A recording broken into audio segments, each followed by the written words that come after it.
My name is François de Le Chapeau.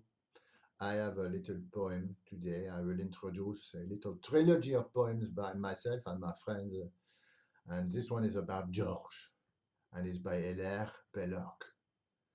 And George, who played with a dangerous toy and suffered a catastrophe of considerable dimensions. George.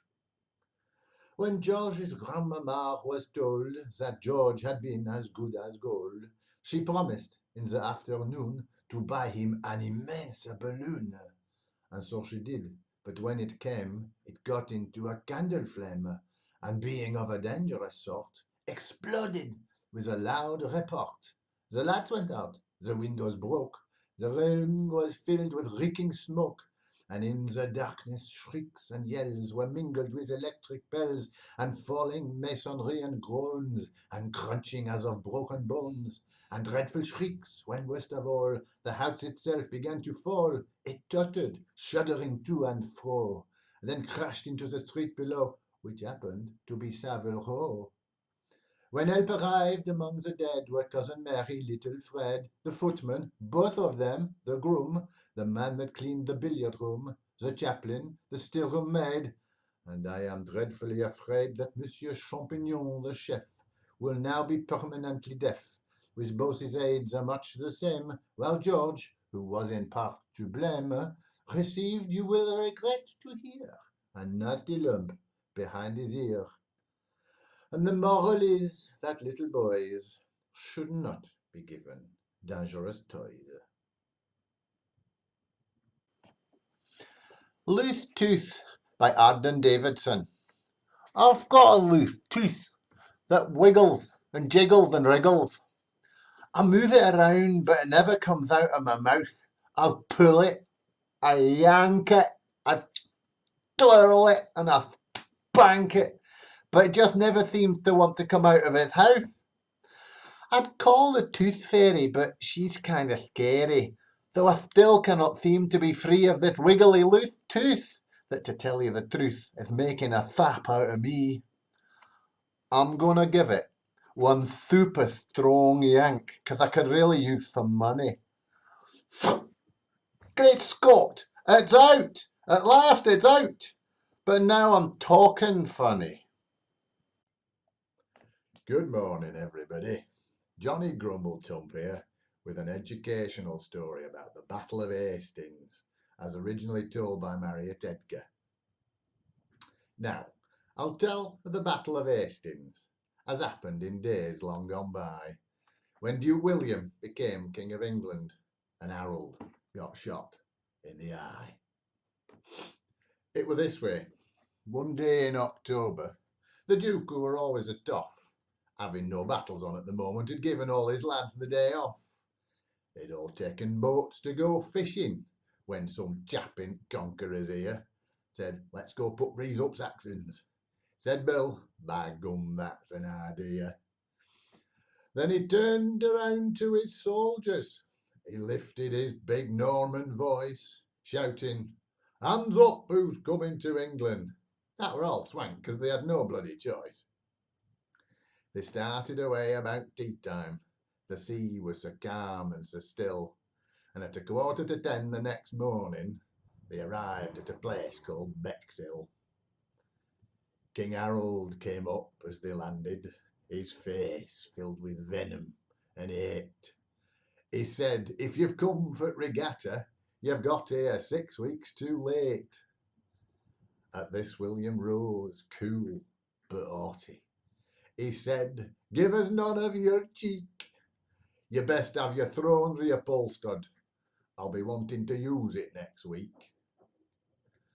When Harold heard this here defiance, with rage he turned purple and blue, and he shouted some rude words in Saxon, to which William answered, "And you?" 'Twere a beautiful day for a battle. The Normans set off with a will, and where both sides were duly assembled, they tossed up for top of the hill. King Harold, he won the advantage. On the hilltop he took up his stand, with his knaves and his cads all around him, on his horse, with his hawk in his hand. The Normans had nowt in their favour. Their chance of a victory seemed small, for the slope of the field were against them, and the wind were in their faces and all. The kick-off was sharp at 2:30, and as soon as the whistle had went, both sides started banging each other, till swineherds could hear them in Kent. The Saxons had best line of forwards, well armed with both buckler and sword, but the Normans had best combination, and when half-time came, neither had scored. So the Duke called his cohorts together. He said, "Let's pretend that we're beat. Once we get Saxons down on the level, we'll cut off their means of retreat." So they ran, and the Saxons ran after, just exactly as William had planned, leaving Harold alone on the intop, on his horse, with his hawk in his hand. When Conqueror saw what had happened, a bow and a harrow he drew. He went right up to Harold and shot him. He were offside, but what could they do? The Normans turned round in a fury. They gave back both parry and thrust, till fight were all over by shouting, and you couldn't see Saxons for dust. And after the battle were over, they found Harold so stately and grand, sitting there with his eye full of arrow, on his horse, with his hawk in his hand.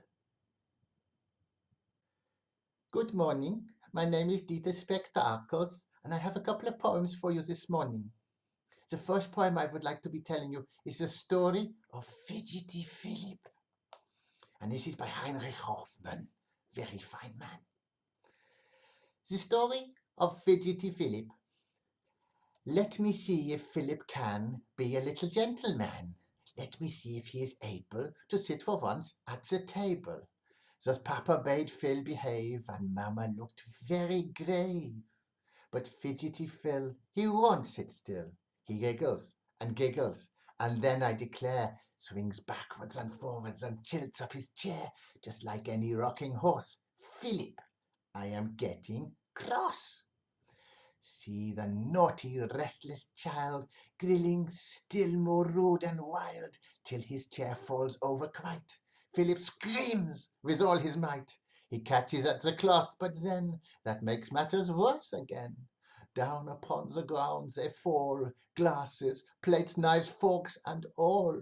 How Mamma did fret and frown when she saw them tumbling down. And Papa made such a face. Philip is in sad disgrace. Where is Philip? Where is he? Fairly covered up, you see. Cloths and all are lying on him. He has pulled down all upon him. What a terrible to-do! Dishes, glasses snapped in two. Here a knife, there a fork. Philip, this is cold work. Table all so bare, and poor Papa and poor Mamma look quite cross and wonder how they shall have their dinner now. Very sad. And finally today, I shall add for you the classical poem Elle Telephony by Laura Richards. Once there was an elephant who tried to use the telephone. No. I mean an elephone who tried to use the telephone. Oh dear me, I am not quite certain that even now I've got it right. However it was, he got his trunk entangled in the telephone. The more he tried to set it free, the louder buzzed the telephone. I fear I better drop the song of Elephop and telephone.